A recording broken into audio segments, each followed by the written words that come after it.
Donc, bonjour à tous, bienvenue dans cette conférence de présentation du chiffre d'affaires du premier semestre 2026 pour le groupe Arcure.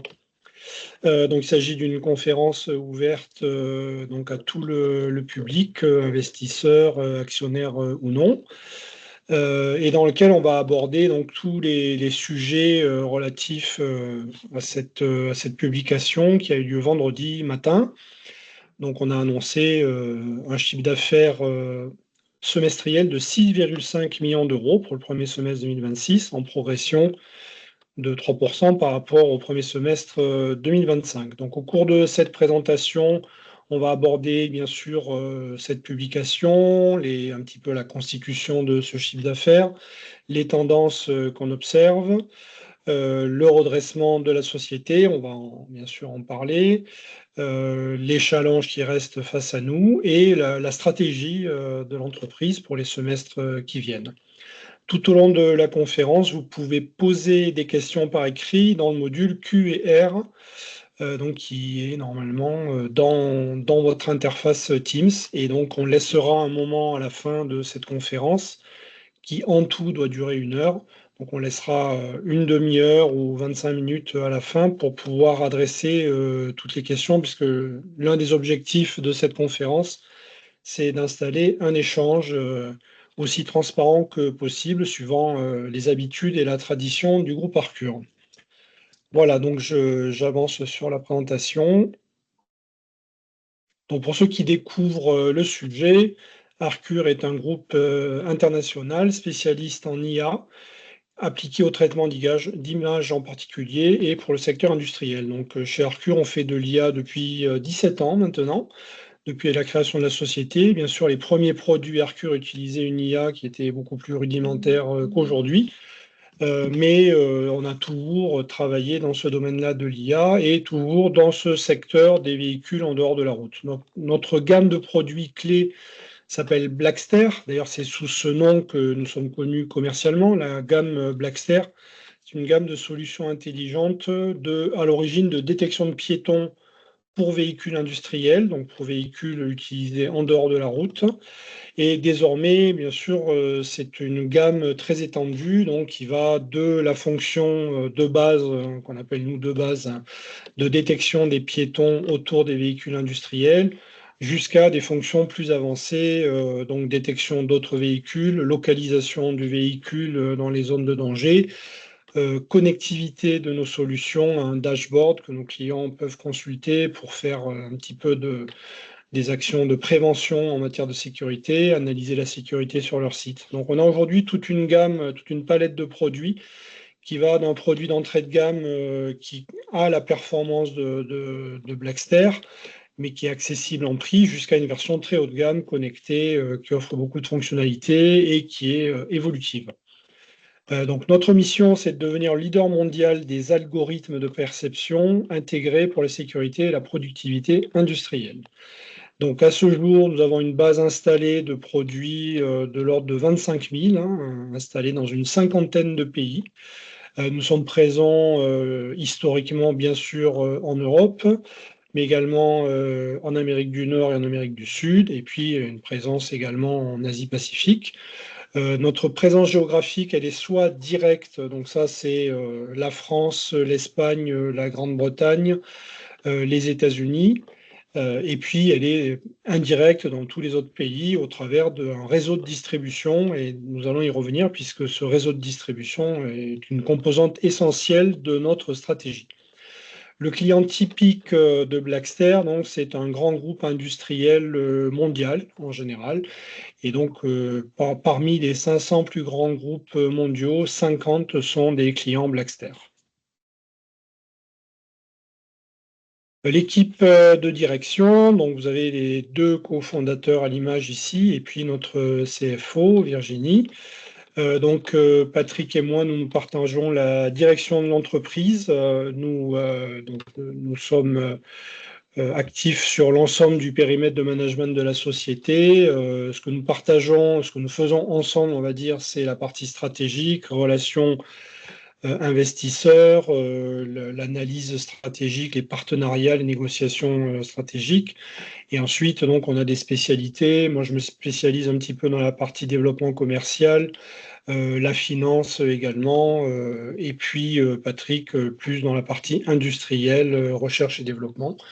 Virginie, notre CFO par intérim, donc elle n'est pas à temps plein chez nous, et elle intervient chez nous depuis notre introduction en bourse en 2019. Donc on passe maintenant sur le chiffre d'affaires du premier semestre. Donc on affiche un chiffre d'affaires de 6,5 millions d'euros, en croissance de 3,4% par rapport au premier semestre 2025. Donc je rappelle que l'année 2025 est une année difficile du point de vue du chiffre d'affaires, et on va y revenir, puisqu'il y avait un effet de base, d'une part, qui était lié à la fin d'un contrat historique avec Liber, qui n'avait pas encore été remplacé par des nouvelles ventes OEM, et puis un marasme économique, surtout au premier semestre, sur nos territoires de prédilection, que sont l'Europe et l'Amérique du Nord. Là, donc, au premier semestre 2026, la situation s'améliore avec une composition de chiffre d'affaires un petit peu différente. On va rentrer un petit peu plus dans le détail. Et donc, on a plus de ventes en Asie-Pacifique, hein. Alors, on est présent en Asie-Pacifique depuis assez longtemps avec plusieurs partenaires et dont un partenaire qui a souvent fait des ventes de flotte qui est en Australie. Donc, on a équipé plusieurs grands chantiers australiens et donc on continue de le faire là, et toujours avec ces mêmes partenaires. Et donc, bien sûr, le chiffre d'affaires sur ces territoires-là, il est plus fluctuant que sur les territoires où on a une présence directe comme en Europe. Néanmoins, on compte bien sûr sur l'Asie-Pacifique pour notre développement futur. Donc là, on observe une croissance importante par rapport au premier semestre 2025. L'autre tendance de fond, c'est la montée en puissance des canaux indirects. On a annoncé il y a un peu moins d'un an une réorientation stratégique dont l'un des axes était le développement des ventes indirectes au travers d'un réseau de distribution mondiale. Et donc, on déploie petit à petit cette stratégie en contractant des nouveaux distributeurs, en développant les ventes de certains distributeurs historiques, en les aidant, en les intégrant à notre dispositif marketing aussi. C'est un énorme travail qu'on fait, puisque aujourd'hui, le marketing dans notre secteur, c'est du marketing digital pour l'essentiel. Et donc, on a développé toute une plateforme de marketing digital à laquelle, désormais, on est capable d'intégrer nos distributeurs principaux. Et donc, ça va participer à la croissance des mois et des années qui viennent. Et enfin, donc, bien sûr, notre présence à l'international confirmée, ça fait plusieurs années pour ceux qui nous connaissent. La France avait bien résisté en 2025 d'ailleurs. Là, pour l'instant, au premier semestre, on a un chiffre d'affaires qui est réalisé à 17% en France, donc 83% à l'export. Donc justement, en termes de répartition géographique, la France plus le reste de l'Europe reste très largement majoritaire à 57%. On a donc l'Asie-Pacifique qui est montée à 20%, l'Amérique du Nord à 20%. Donc ça, c'est la déception, on va dire, à la fois qui était une déception au deuxième semestre 2025 et qui reste une déception aujourd'hui. Donc on va y travailler. On a d'ailleurs dans les questions préalables à cette conférence, on avait reçu une question sur ce sujet, donc je vais l'adresser maintenant. Là, on a clairement une contre-performance en Amérique du Nord qui, pour nous, est liée à deux facteurs principaux. On a cherché à développer notre distribution depuis plusieurs années. On a trouvé un partenaire qui s'appelle Burwell, qu'on a formé, qui a commencé à faire des ventes, mais clairement, sa performance commerciale est extrêmement décevante aujourd'hui, donc on n'a pas la performance attendue. Et d'autre part, le deuxième facteur, c'est que l'équipe, suite au plan d'économie de 2025, l'équipe a été très nettement réduite en Amérique du Nord. Et aujourd'hui, elle n'a pas la performance qu'on souhaiterait. Donc, on est en train de complètement réorganiser notre dispositif en Amérique du Nord, en particulier aux États-Unis, avec la recherche de nouveaux partenaires de distribution, avec le remplacement du management commercial de la filiale également, et le remplacement de l'équipe. Donc on est en train de recruter plutôt des personnes expérimentées dans notre équipe commerciale, chose qui n'était pas possible jusqu'à présent parce qu'on était peu visible, peu connu et assez petit finalement. Aujourd'hui, la marque Blackster aux États-Unis, elle est vraiment très largement connue. C'est-à-dire que quand je vais chez un nouveau prospect aux États-Unis, il y a une chance sur deux pour qu'ils connaissent la marque Blackster. Quand on a créé la filiale il y a 6 ans, ce n'était pas du tout le cas. Personne ne connaissait, personne ne connaissait la technologie. Donc ça, c'est un très net progrès. Maintenant, il faut en tirer tous les bénéfices. Et pour ça, donc, on va s'appuyer d'une part sur des vendeurs plus expérimentés qu'on est en train de recruter, et d'autre part sur des partenaires de distribution qui restent à établir, à former, à onboarder. Donc c'est un travail qui commence maintenant, en ce milieu d'année 2026, et dont on espère qu'il va porter des fruits assez rapidement, puisqu'on est maintenant sur un marché qui est un peu plus mature qu'il y a quelques années, et donc normalement le résultat de l'investissement commercial est plus court qu'il y a quelques années. Donc on espère que dès le deuxième semestre 2026, les chiffres en Amérique du Nord seront nettement meilleurs. Voilà. Concernant les canaux de distribution, bon, on a maintenant la part indirecte qui constitue une part écrasante du chiffre d'affaires, c'est-à-dire 87%. Donc aujourd'hui, on vend en indirect pour l'essentiel de ce qu'on vend, et la vente directe, elle est limitée soit aux phases initiales de développement des affaires, où là, le client veut nous acheter directement une ou deux unités pour tester la solution, soit sur certaines flottes particulières, notamment sur le secteur de la construction, où certains clients cherchent encore à acheter en direct. Mais donc notre stratégie, c'est de pousser la vente indirecte, soit au travers de concessionnaires, donc les représentants locaux des grandes marques d'engins off-road, soit des distributeurs, donc ce sont des entreprises qui nous représentent sur certains territoires. Et donc, comme on cherche à le faire depuis maintenant presque un an, ces distributeurs, on va aussi chercher à les développer sur les territoires où nous sommes déjà présents. Ça, c'est la nouveauté. Jusqu'ici, on prenait des partenaires de distribution uniquement dans les pays où nous n'étions pas présents. Désormais, comme le marché est en train de grandir, on ne peut pas mettre un vendeur en face de chaque prospect Blackster.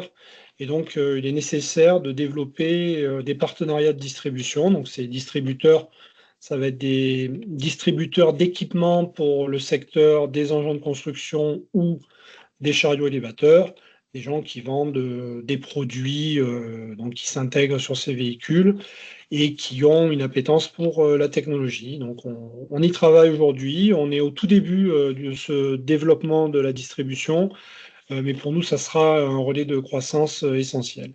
Enfin, les OEM, donc pour ceux qui se rappellent, en 2025, la part OEM était inférieure à 5%.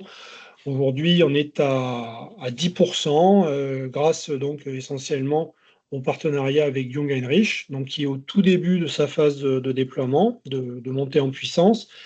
La part OIM au deuxième semestre devrait être significativement supérieure. Donc, on va petit à petit retourner vers une part OIM plus conséquente qui, à terme, donc d'ici 3 ans, on pense, sera majoritaire dans notre chiffre d'affaires grâce aux différents partenariats OIM qui sont soit déjà annoncés. Donc, on a annoncé Jung Heinrich il y a un peu plus d'un an, on a annoncé Bomag en début de ce semestre. Donc, je rappelle que Bomag, c'est le leader mondial des compacteurs, donc qui a choisi Blackster pour du montage usine. Et on a aujourd'hui donc une vingtaine de négociations en cours avec des OIM pour du montage usine de Blackster.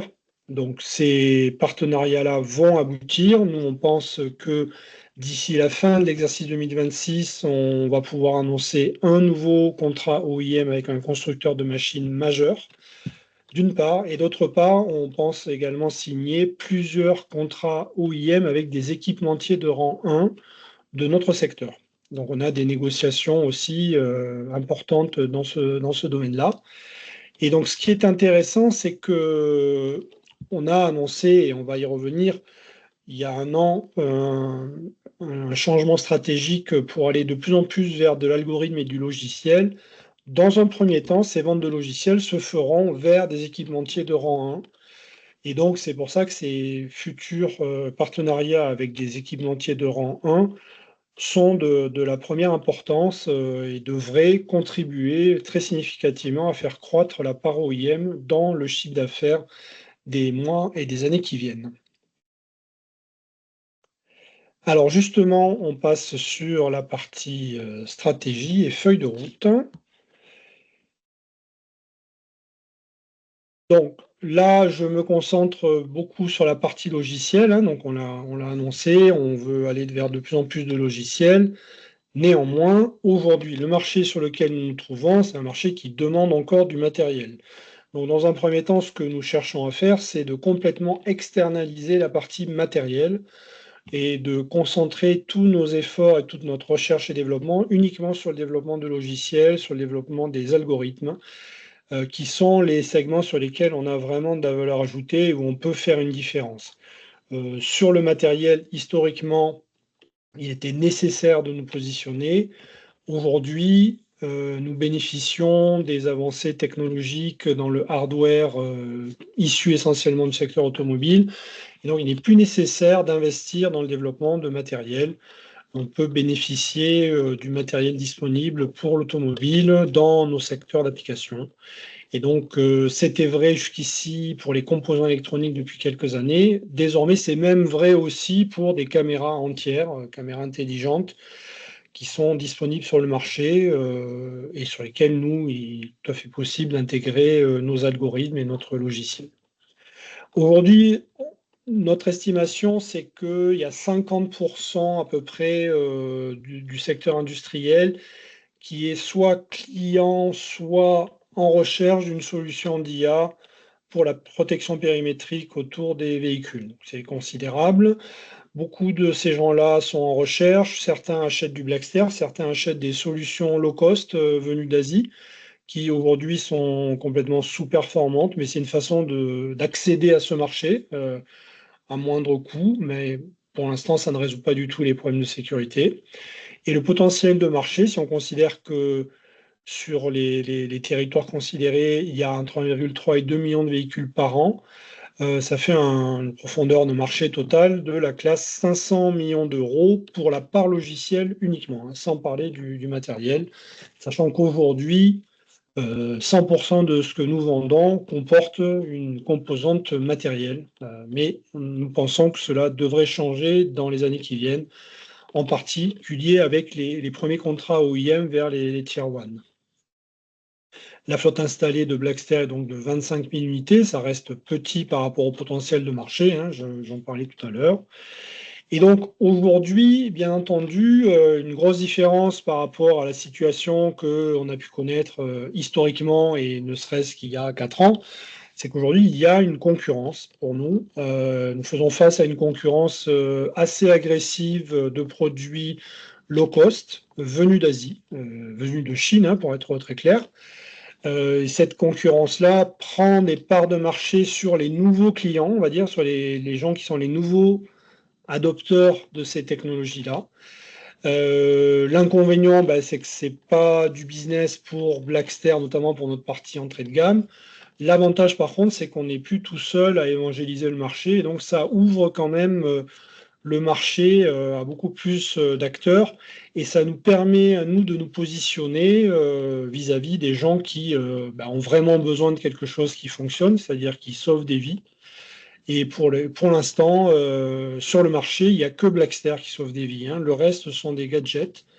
Bien sûr, vous pouvez dire que je ne suis pas objectif dans ce jugement-là, mais on peut le prouver. On peut prouver qu'on a un taux de détection et un taux de fausse alarme qui sont les seuls compatibles avec un accroissement significatif de la sécurité autour des véhicules. Et donc ça, bon, bien sûr, tout ça s'appuie sur tout le marketing que nous faisons, toute la communication que nous faisons.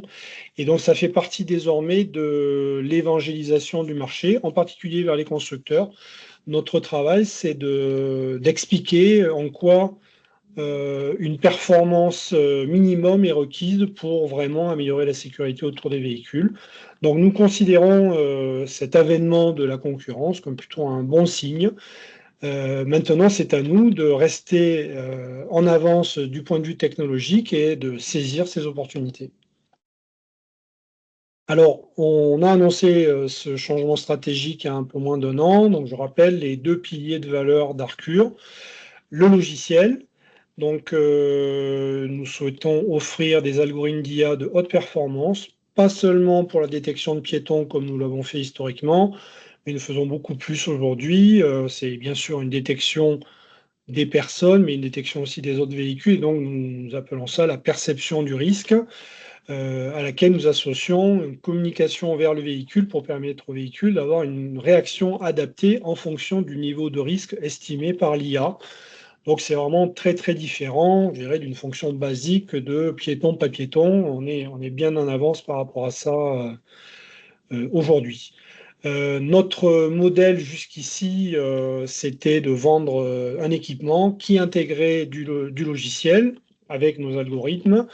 Ça reste le cas aujourd'hui, mais petit à petit, la part logiciel, la part algorithme va grandir dans les mois et les années qui viennent.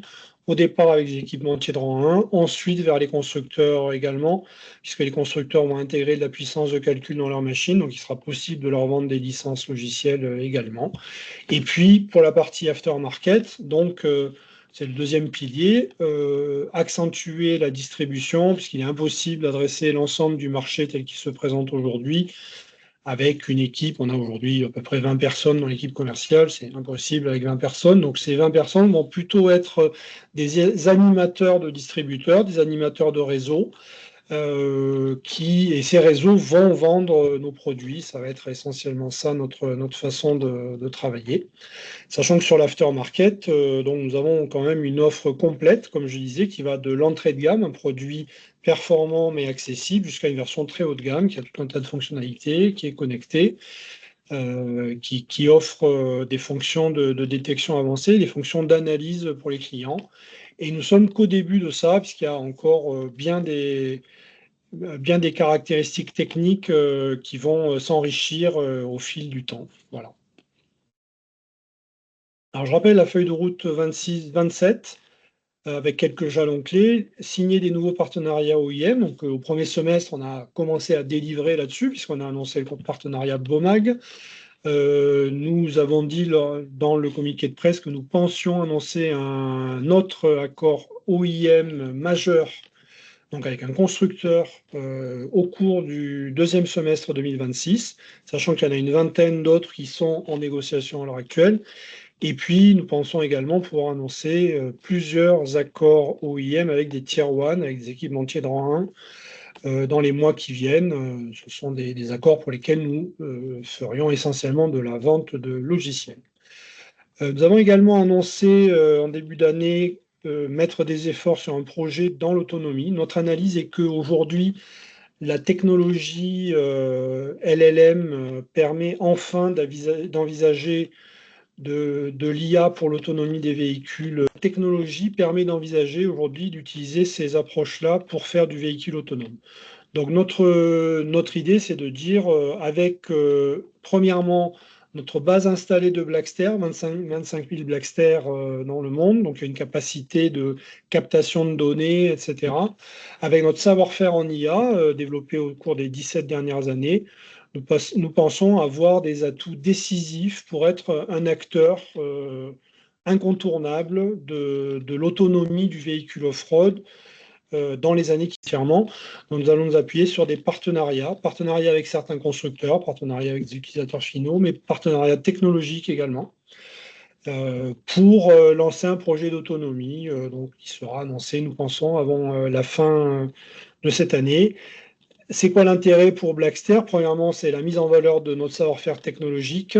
Deuxièmement, il y a une opportunité considérable, parce qu'aujourd'hui, tous les utilisateurs d'engins sont absolument en recherche de solutions d'autonomie, pour plein de raisons. La première raison, c'est qu'il y a une pénurie de compétences de conducteurs. La deuxième raison, c'est que ça permet d'envisager des gains de fiabilité, de compétitivité considérables pour tous les opérationnels. Donc, dès qu'un acteur sera capable d'avoir cette solution totalement autonome, contrairement à tout ce qui a été exploré les 10 dernières années, là, on parle de solutions qui ne nécessitent pas d'infrastructure, qui ne nécessitent rien de particulier. Le premier acteur qui proposera ça, bien entendu, il aura une avance décisive. Troisième point qui avait été évoqué en début d'année, donc pour la feuille de route 26-27, c'est de procéder à des dépôts de brevets. Jusqu'ici, on ne l'avait pas fait. On pensait que ça n'était pas utile et stratégiquement pas intéressant. Notre analyse, c'est qu'aujourd'hui, ça devient intéressant dans nos secteurs traditionnels de la gamme Blackster. Et ensuite, donc, l'expansion sur le marché secondaire. En fait, notre couverture géographique n'est pas suffisante aujourd'hui. Donc, nous essayons de mettre une bonne partie de nos moyens commerciaux dans un effort spécifique d'identification, de formation, de développement des distributeurs. C'est incontournable si on veut avoir la croissance recherchée dans les années qui viennent.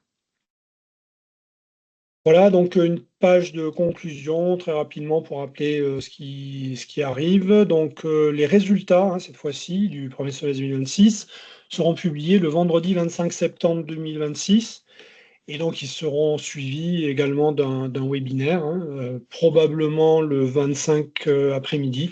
Ça reste à confirmer, on publiera les liens d'inscription. Comme je disais, on pense pouvoir annoncer un accord de partenariat OEM avec un constructeur majeur avant la fin du semestre. Voilà. Et puis donc, cette publication d'aujourd'hui n'est pas dédiée aux résultats. Néanmoins, on communique sur le fait que le plan d'économie qui a été lancé mi-2025 a bien porté ses pleins effets à partir du 1er avril 2026.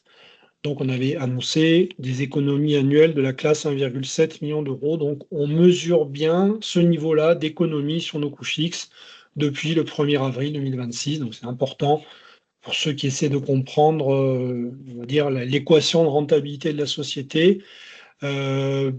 C'est une période de transition. On passe par un point bas de chiffre d'affaires. On est passé par un point bas de chiffre d'affaires en 2025. On pense qu'on va retrouver un niveau de croissance. Néanmoins, il est important de rester rentable même pendant la période où le chiffre d'affaires est plus bas. C'était l'objectif de ce plan d'économie. Donc, ce plan d'économie a porté entièrement ses fruits. Voilà, donc je vais arrêter le partage et on va pouvoir répondre aux questions qui ont été posées. Tout à fait, il y en a quelques-unes. Du coup, une première question, enfin, une des premières questions se porterait sur la montée de l'Asie-Pacifique à 1,3 million de chiffre d'affaires. Et la demande, ce serait, est-ce dû à un important contrat? Est-ce plus diffus, diversifié et est-ce que c'est pérenne? Est-ce que ça peut être considéré comme une chose récurrente sur les prochains trimestres, voire sur 2027? Alors clairement, il y a un gros contrat qui est, alors il n'est pas pérenne, mais il est quand même sur plusieurs semestres, qui s'est présenté. Alors il faut savoir, ce phénomène où on a des gros contrats, il se produit tout le temps. On a tout le temps des contrats qui pèsent assez lourd dans le chiffre d'affaires. Donc là, il n'y a pas que ça dans l'Asie-Pacifique, mais ça fait partie. J'ai parlé donc de l'Australie. On a gagné un contrat important en Australie qui va amener du chiffre d'affaires sur plusieurs semestres, mais il y en a d'autres sur d'autres territoires également. Donc oui, c'est vrai qu'il y a un deal majeur qui affecte le chiffre d'affaires du premier semestre, mais quand on analyse les différents semestres, ça se passe toujours comme ça. Il y a toujours des deals plus importants que d'autres, ce qui explique aussi que il est difficile d'analyser la répartition géographique sur des périodes trop courtes. Et on pense que l'analyse à l'année, c'est la maille la plus étroite qui est pertinente. L'analyser au semestre, c'est pas forcément ultra pertinent. Voilà. D'accord. En parlant de gros contrats, il y a une question sur le partenariat avec Liber. Comme on évoque régulièrement une arrivée potentielle de nouveaux partenariats stratégiques, Liber, par contre, le dernier achat significatif a été effectué en 2024. Est-ce qu'on peut indiquer où en sont aujourd'hui les relations commerciales? Alors, Liber continue à acheter un petit peu du Blackster, continue à le vendre, hein. Moi, je vais sur tous les salons, je vais notamment à Conexpo, qui est le gros salon en Amérique du Nord dédié aux engins de travaux. Et donc, Liber présentait une chargeuse avec un Blackster dessus. Donc, ils continuent à vendre du Blackster. Ils nous en achètent un petit peu, mais très peu. Ça, c'est sur les générations d'avant. Sur les générations futures, on a une discussion avec eux en cours, puisque eux, ils ont annoncé qu'ils avaient leur propre solution, sauf que personne ne l'a encore vu, hein, ils n'ont pas, elle est toujours pas finalisé.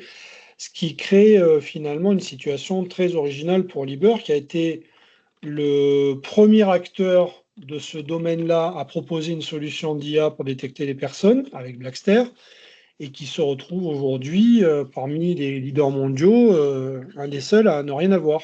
Donc c'est quand même une situation intéressante et donc nous on est bien sûr en discussion avec eux pour les aider avec nos nouvelles générations de produits. Mais aujourd'hui on n'est qu'au stade de la négociation, il y a rien qui est annoncé pour le moment. Et prochaine question se porterait plutôt sur les communiqués de presse qui signalent l'impact notamment de la réduction des coûts qui est à attendre sur les 3 derniers trimestres. Faut-il comprendre en fait entre les lignes que le semestre 1 restera en perte de façon significative? Je sais que tu as commencé à en parler effectivement dans la présentation, peut-être plus en détail. Alors non, non, ça sera quand même pas le cas. Le premier semestre ne sera plus en perte significative, ça non. Et c'est vrai que l'année 2025 correspondait à des pertes significatives, c'est incontestable. Non, on a quand même enregistré l'essentiel des économies à la fin de l'année 2025. C'est juste qu'il restait encore quelques coûts résiduels pour atteindre le total des économies lors du premier trimestre, hein, mais le résultat net du premier semestre ne sera absolument pas aussi catastrophique, on va dire, que l'a été celui du deuxième semestre 2025. Voilà. Du coup, dans cette optique-là, les questions suivantes portent sur la croissance séquentielle de la contribution des OEM au S2 2026. Est-ce que c'est envisageable? Est-ce que c'est quelque chose qui pourra être maintenu durablement dans sa rentabilité?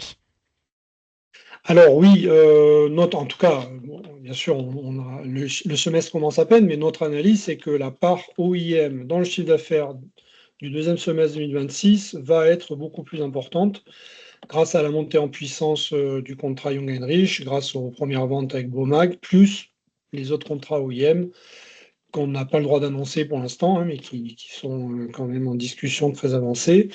Et donc, on a aujourd'hui un chiffre d'affaires OIM qui devrait grandir très, très significativement en euros au deuxième semestre, sachant que le chiffre d'affaires au global, aussi, hein, dans notre analyse, le chiffre d'affaires global doit croître significativement au deuxième semestre 2026. Aurais-tu un horizon pour estimer pour cette stratégie qui permettrait à Arcure d'atteindre une croissance organique à 2 chiffres maintenant que tout est stabilisé? Oui, bah, on ne donne pas de guidance, néanmoins, on avait communiqué, donc on maintient ça, hein, en début d'année, on avait communiqué sur le fait qu'on aurait une croissance à 2 chiffres sur l'exercice 2026, et donc on maintient ça, on maintient le fait que sur l'exercice 2026, il y aura une croissance à 2 chiffres. Une nouvelle question vient d'apparaître aussi sur un sujet différent, mais quelle est la part du CA sur les solutions d'entrée de gamme?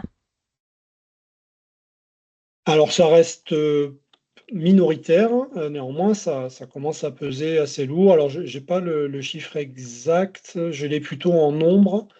Mais en nombre de Blackster, donc sachant que c'est des Blackster qui en moyenne se vendent 50 à 70%, 30 à 50% moins cher.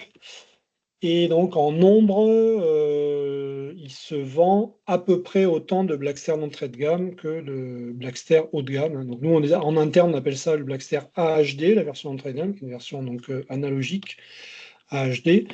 Et la version de gamme, on l'appelle Blackster 5 en interne. Donc voilà, en quantité, on arrive à peu près sur les mêmes ordres de grandeur, avec un différentiel de prix de 30 à 50% en fonction des versions. Voilà. Eh bien, actuellement, ça conclut les questions posées. Si jamais il y a des questions de dernière minute, je vous invite à les écrire incessamment sous peu dans le channel de questions-réponses. Et sinon, nous avons toujours à disposition l'adresse investisseur@arcure.net qui permet de poser des questions après coup et notre équipe vous répondra dans les meilleurs délais. Bien. Donc, merci beaucoup. Rendez-vous fin septembre pour le prochain communiqué de presse relatif aux résultats S126 et le webinaire qui suivra. Merci et bon été à tous.